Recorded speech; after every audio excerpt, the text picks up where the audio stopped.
El último punto que estaba comprendido en esta sesión es lo que concierne a enfermedad trofoblástica gestacional. Eh,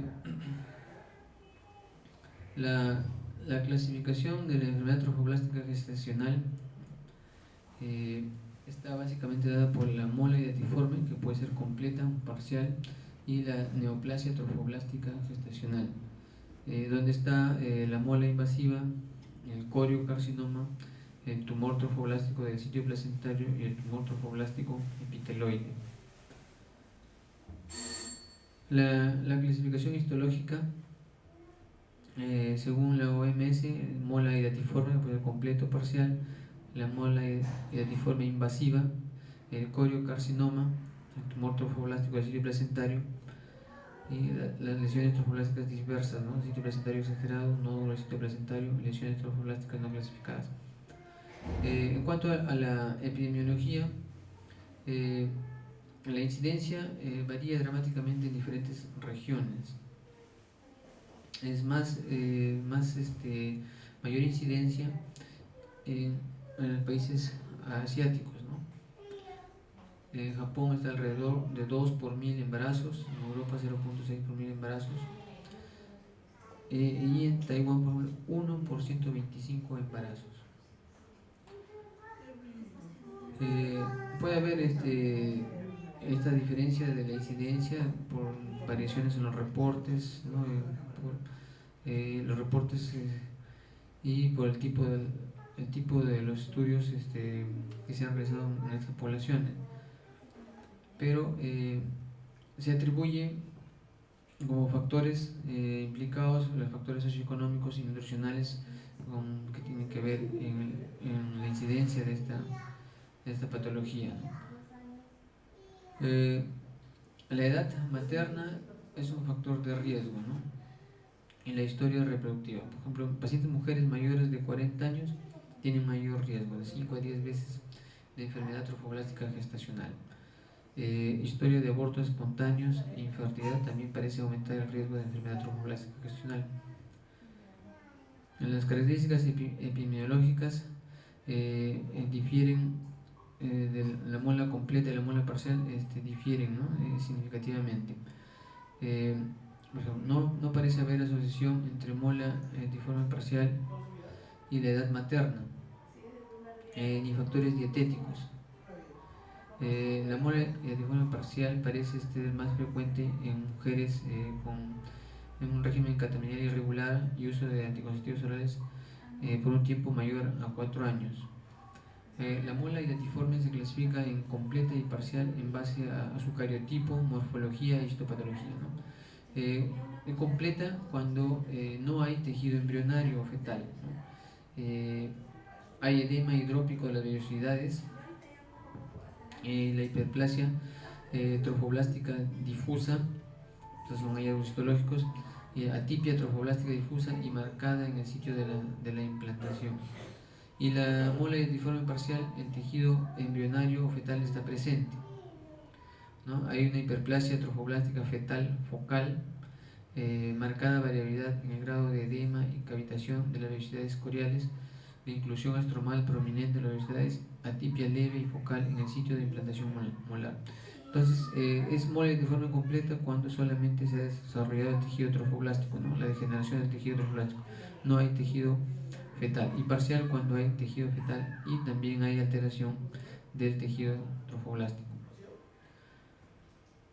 Entonces hay diferencias, por ejemplo, entre la muela completa, como ya dijimos, la presencia de tejido fetal embrionario está ausente en la completa y está presente en la parcial. La degeneración hidrópica, que puede ser difusa en la completa y focal, o sea, localizada en la parcial. La hiperplasia trofoblástica puede ser difusa en la completa y focal o localizada en la parcial, ¿no? En cuanto al cariotipo, en la completa puede ser 46XX o 46XY, y en la parcial puede haber triploidía.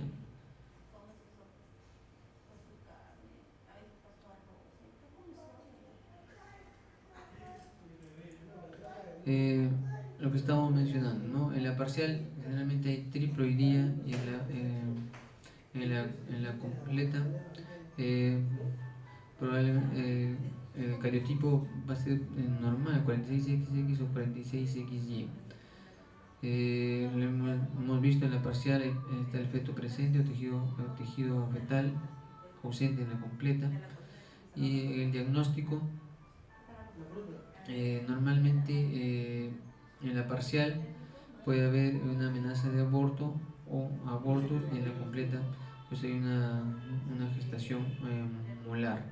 El tamaño de la parcial, de la muela parcial, el tamaño del útero va a estar dentro de lo normal o ligeramente aumentado, pero en la completa, en la muela completa, el tamaño uterino es mayor al que correspondería a la edad gestacional que tendría la paciente.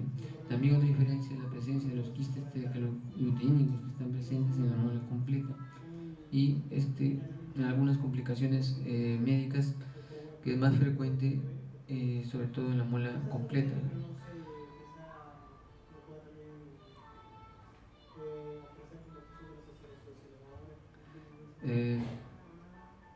Estas son imágenes vemos acá por ejemplo una muela de forma completa donde no se observa tejido fetal. Básicamente hay una degeneración del tejido trofoblástico. En la muela deforme parcial vemos ahí la presencia de tejido fetal y además también está presente la degeneración hidrópica, ¿no? del tejido trofoblástico. Citogenéticamente, el 90% de la muela etiforme completa tiene un cariotipo 46XX. Ahora, los cromosomas son enteramente de origen paterno, debido a la fertilización de un huevo anucleado por una esperma haploide, el cual luego duplica sus propios cromosomas. El 10% restante son de cariotipo 46XY, donde todos los cromosomas son de origen paterno y resultan de una dispermia. Los cromosomas de la muela etiforme completa son de origen paterno, ¿no? En cambio, la muela etiforme parcial tiene un cariotipo con 69 cromosomas, triploidía, con el set haploide extra derivado del padre, ¿no? Los fetos de la muela etiforme parcial son con estigmas de triploidía pueden presentar un retardo en crecimiento intrauterino y anomalías congénitas múltiples. La citogenética, cuando el embarazo molar es diagnosticado tempranamente en el primer trimestre, el patólogo puede tener dificultades en distinguir la muela etiforme completa de la muela etiforme parcial, ¿no? Puede presentar vellosidades coriales más pequeñas, menor hiperplasia trofoblástica, estroma velloso más primitivo y menos necrosis global. Es decir, en esta etapa, pues en el primer trimestre, básicamente las degeneraciones son similares, ¿no? El tejido trofoblástico y el tejido fetal en la enfermedad de la muela etiforme parcial está menos desarrollada justamente por el tiempo de gestación que tiene. En el mapeo genético de mujeres con muela etiforme recurrente familiar muestra mutación en el gen localizado en el cromosoma 19. Ahora, la presentación de la muela etiforme completa ha cambiado dramáticamente en los últimos años, ¿no? Principalmente por diagnóstico temprano vía ecográfica y por el dosaje de la hormona beta-HCG. El sangrado vaginal clínicamente es el signo que se presenta desde un inicio y en forma más común, ¿no? Alrededor del 90% de los casos. Ahora que el diagnóstico temprano es más común, otros signos clásicos como el crecimiento uterino excesivo, los quistes tecalouteinicos, la hiperemesis, preeclampsia, hipertiroidismo e insuficiencia respiratoria son raramente vistos.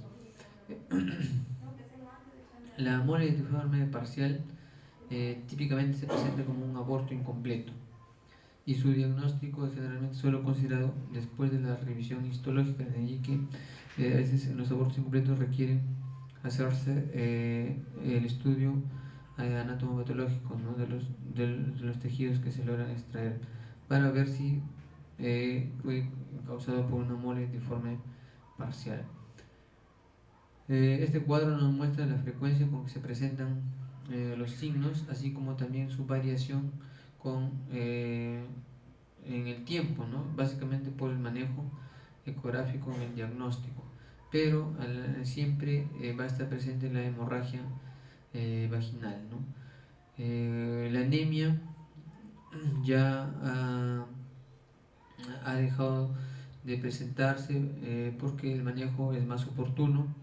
El tamaño del útero también ya no se observa un gran tamaño uterino porque el diagnóstico ecográfico se hace más tempranamente. Antes era causa de preeclampsia.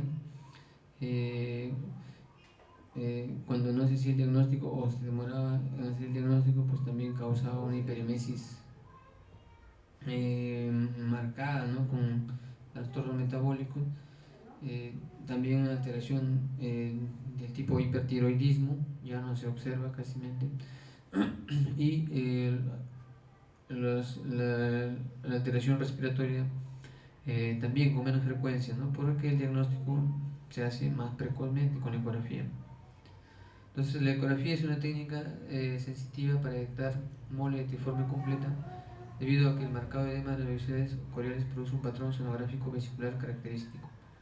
A pesar de que las vellosidades coriales sean pequeñas, la ecografía es aún capaz de detectar la mayoría de la mola etiforme completa del primer trimestre. Ahora, la medida de beta-HCG elevada al momento de la ecografía puede ayudar a diferenciar de una mole deforme completa temprana de un aborto incompleto, ¿no? La mole deforme completa pues va a presentar niveles de beta-HCG muy altos. La ecografía también puede mostrar RCU con anomalías congénitas múltiples con placenta hidrópica focal.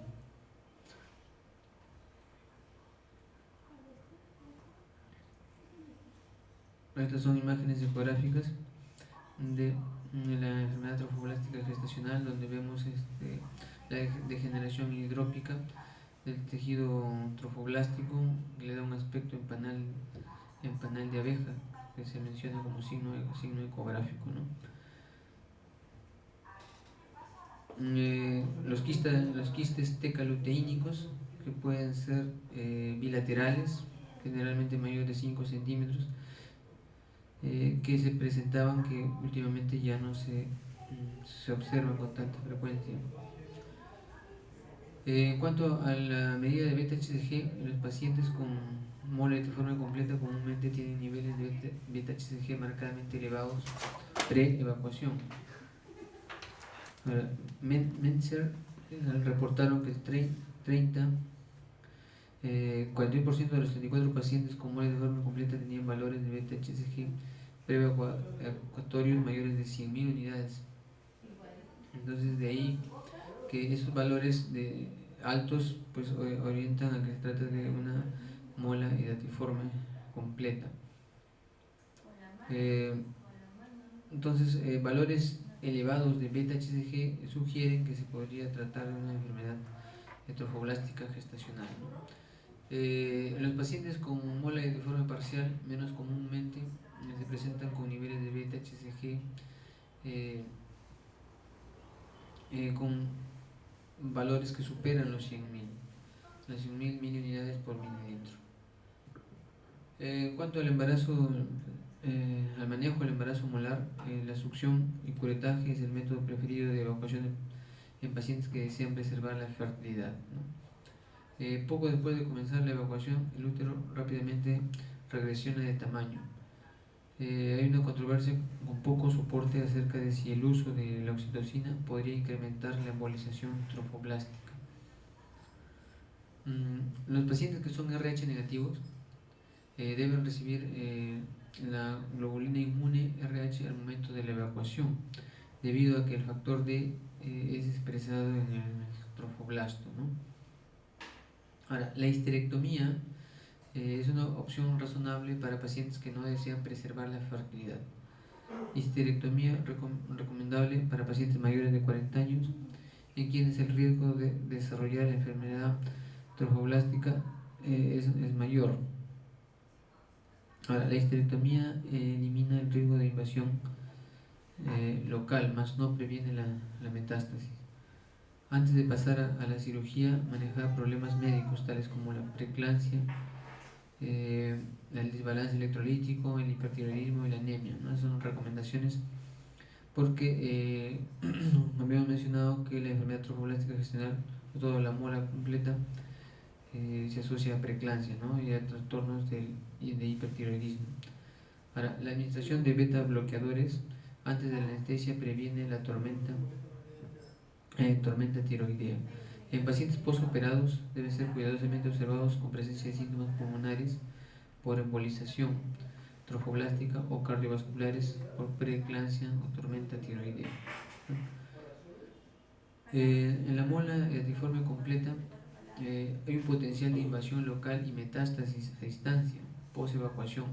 Está un 15% de invasión local y 4% de metástasis a distancia. Ahora, de allí que la quimioterapia profiláctica se recomienda en algunos protocolos, ¿no? Y puede ser dividida en de bajo y alto riesgo de persistencia, basada en signos y síntomas de alta proliferación tromboblástica al momento de la evacuación. Por ejemplo, que tenga los niveles de beta-HCG superiores a 100.000, o el tamaño uterino sea excesivo, o la presencia de quistes tecaluteínicos o ováricos mayores a 6 centímetros, pues probablemente requiera el manejo con quimioterapia profiláctica.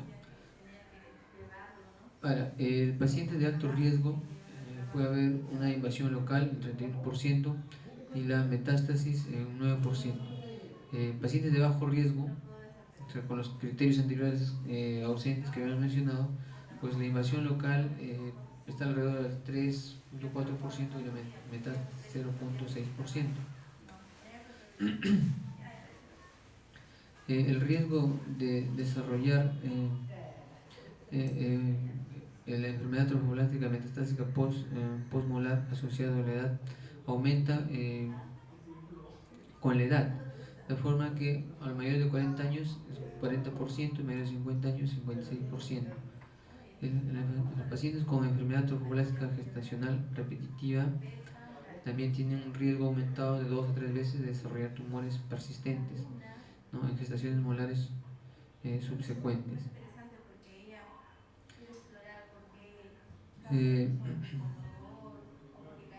La enfermedad trofoblástica neoplástica postmolar es significativamente menor en pacientes con moles de forma parcial, ¿no?, de 1 a 6%.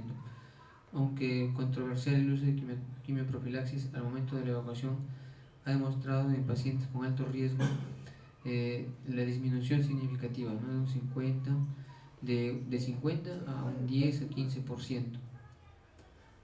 Después de la evacuación requieren hacer un seguimiento con beta-HCG, ¿no?, el cual debe ser semanal hasta que desaparezca, y luego mensual por 6 meses a 12 meses se recomienda, ¿no? Es el tiempo en el cual ya el paciente se da de alta, o sea, al año de seguimiento. Después de alcanzar niveles no detectables de beta-HCG sérico, el riesgo de desarrollar enfermedad trofoblástica invasiva es muy bajo, cercano al 0%, ¿no? Ahora, se recomienda también la anticoncepción efectiva, ¿no? Es esencial durante el periodo de seguimiento. No DIU dice hasta que la beta-HCG se normalice por riesgo de perforación uterina, sangrado, infección si tumor residual está presente. Se recomienda que se emplee anticonceptivos orales combinados, ¿no?, como método anticonceptivo. La enfermedad no metastásica, un tumor localmente invasivo puede desarrollar un 15% de pacientes siguiendo la evacuación de la mole de forma completa e infrecuentemente después de otras gestaciones. Ahora, el tumor invasivo puede perforar el miometrio, produciendo sangrado intraperitoneal, o erosionar los vasos uterinos, produciendo necrosis, causando hemorragia vaginal, y un tumor necrótico puede servir como un foco infeccioso, ¿no? Entonces, la enfermedad metastásica ocurre en un 4% post evacuación de la mola edadiforme completa, y es infrecuente después de otros embarazos, ¿no? Usualmente produce metástasis como coriocarcinoma, por ser propenso a invasión vascular temprana con diseminación amplia. Y debido a que los tumores trofoblásticos son profundidos por vasos frágiles, sus metástasis son frecuentemente hemorrágicas. Los sitios más frecuentes de metástasis: pulmones 80%, vagina 30%, cerebro 10%, hígado 10%. De ahí que en la evaluación durante el tratamiento quimioterápico profiláctico, pues es parte de realizarle una radiografía de tórax, ¿no? Porque es el sitio más frecuente de metástasis. Ahora, la biopsia de metástasis no es necesaria ni recomendada por el riesgo de sangrado. Bueno, las pacientes pueden presentarse hemoptisis, ¿no? Sangrado intraperitoneal o déficit neurológico, sobre todo por el riesgo de sangrado. Las pacientes que tienen metástasis pulmonar pueden presentar frecuentemente lesiones radiológicas asintomáticas en la placa o disnea, puede haber dolor torácico o hemoptisis. Ahora, un émbolo tromfoblástico puede causar oclusión arterial y llevar a la insuficiencia cardíaca derecha e hipertensión pulmonar, ¿no? Como una complicación. Y puede ser considerado en cualquier mujer en edad reproductiva con síntomas sistémicos o respiratorios inexplicables. Puede haber una enfermedad tromboblástica neoplásica cuando presentan estos síntomas, ¿no? Problemas respiratorios o problemas de insuficiencia cardíaca o hipertensión pulmonar como consecuencia del desarrollo o del efecto de un émbolo tromboblástico. Bueno, puede haber metástasis vaginal, ¿no? Y puede presentarse con sangrado irregular o descarga purulenta, más comúnmente localizado en los fórnices. Se sugiere evitar las biopsias, ¿no? Por lo mismo, por el sangrado que puede ser muy profuso. La mayoría de pacientes con metástasis cerebral sintomáticas y se presentan con vómitos, ¿no? Convulsiones, cefalea, puede haber hemiparesia, disartria o disturbios visuales, básicamente por las hemorragias intracraneales que consecuencia de esta metástasis cerebral. Para los síntomas neurológicos, resultado del aumento de la presión intracraneal o sangrado intracerebral, ¿no? Como se mencionaron. Ahora, en los pacientes con metástasis hepática pueden presentar en menor cuantía síntomas, ¿no? Como ictericia, sangrado o epigastralgia. La FIGO es una clasificación de la enfermedad trofoblástica gestacional neoplásica y habla de un estadio 1 cuando la enfermedad está confinada al útero y estadio 2 cuando se extiende fuera del útero, ¿no? Pero está limitado a las estructuras genitales. Estamos hablando de vagina, a los ligamentos anchos o los anexos. Y estadio 3 cuando hay una extensión ya a pulmones con o sin compromiso del tracto genital. Y el estadio 4, metástasis a otros lugares, ¿no? A otras zonas, a otras partes. El estadio y el score pronóstico es una clasificación útil para pronóstico del paciente. Permite también ver la probabilidad de resistencia a drogas y el uso apropiado de quimioterapia, ¿no? La OMS publicó un sistema de score pronóstico que predice el potencial de resistencia quimioterápica, donde le da puntaje y evalúa la edad, el antecedentes antecedentes obstétricos, si tuvo o no tuvo previamente molas, hubo embarazos o si logró embarazos a término, el tiempo de embarazo, el dosaje o los niveles de beta-HCG, si el tamaño uterino, si hay metástasis a vagina, a pulmón, el número de metástasis o órganos afectados, y les da un puntaje como score, como estadio y como score pronóstico. Ahora, cuando el score pronóstico es de 7 o más, es considerado de alto riesgo, ¿no? Y requiere combinación intensiva de quimioterápicos para obtener resultados óptimos. En general, los pacientes en estadio 1 tienen scores de bajo riesgo y en pacientes en estadio 4 scores de alto riesgo. Por lo tanto, aplicación primaria para estadios 2 y 3, es decir, requiere tratamiento profiláctico, ¿no? Ahora, el manejo óptimo de la enfermedad requiere evaluación de la extensión de la enfermedad y se va a realizar a través del examen físico, los niveles de beta-HCG, las pruebas de laboratorio. La radiografía de tórax es importante para ver si hay metástasis al pulmón, que es el principal sitio de metástasis. Pacientes asintomáticos con tomografía de tórax negativo es poco probable que tengan metástasis hepáticas o cerebral. Y en los pacientes con metástasis pulmonar o vaginal o diagnóstico diagnóstico patológico indicado realizar una tomografía abdominal y cerebral. La terapia primaria para la enfermedad trombótica neoplásica de bajo riesgo incluye pacientes con enfermedad no metastásica y metastásica con scores menores de 7, ¿no? En los pacientes de estadio 1 está indicado realizar histerectomía más quimioterápico adyuvante para tratamiento de cualquier metástasis oculta. Un solo agente quimioterápico, ¿no? Con frecuencia se utiliza el metotrexate, y es el tratamiento preferido en pacientes con estadio 1 que también desean preservar la fertilidad o en pacientes con metástasis de bajo riesgo. El metotrexate con ácido folínico fue el agente único preferido en este estudio que mostramos.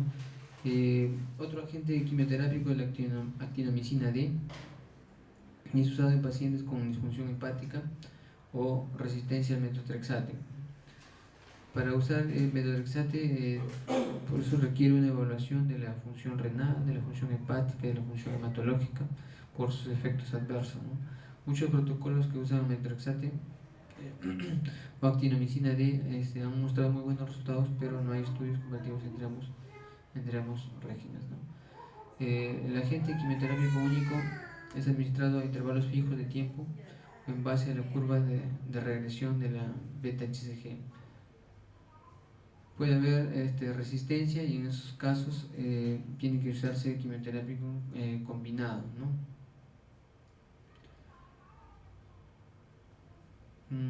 Este es un estudio donde muestra el empleo de metotrexate y haciendo el estudio de la eficacia y la toxicidad. La terapia primaria en estadios 2 y 3 de alto riesgo debe ser tratados con la combinación primaria de quimioterapia completa remisión 86 y 76% respectivamente. Los regímenes de los quimioterápicos se muestran acá en este cuadrito, donde acá básicamente se utiliza metotrexate, ¿no? como primera opción. Estos son protocolos de otros centros. Manejo del estadio 4, grupo de mayor riesgo, requiere combinación de quimioterápico con uso selectivo de radiación y cirugía. Actualmente 80% de pacientes en estadio 4 presenta una remisión completa sostenida y la tasa de recurrencia menor del 10%. Estas son algunas recomendaciones que se utilizan para pacientes con enfermedad trofoblástica gestacional, ¿no? Básicamente es hacer el seguimiento con dosaje de beta-HCG, así como también en algunos casos se recomienda el tratamiento quimioterapéutico y sobre todo el seguimiento a largo plazo, que debe ser aproximadamente de un año, haciéndoles dosaje seriado de beta-HCG hasta ver la negatividad del beta-HCG. Te recomiendo también el uso de anticonceptivos orales para evitar que la paciente se embarace durante este año de seguimiento. Y en algunos casos pues se puede usar el quimioterápico uno solo, ¿no? Por ejemplo, acá en nuestra región usamos básicamente metotrexate.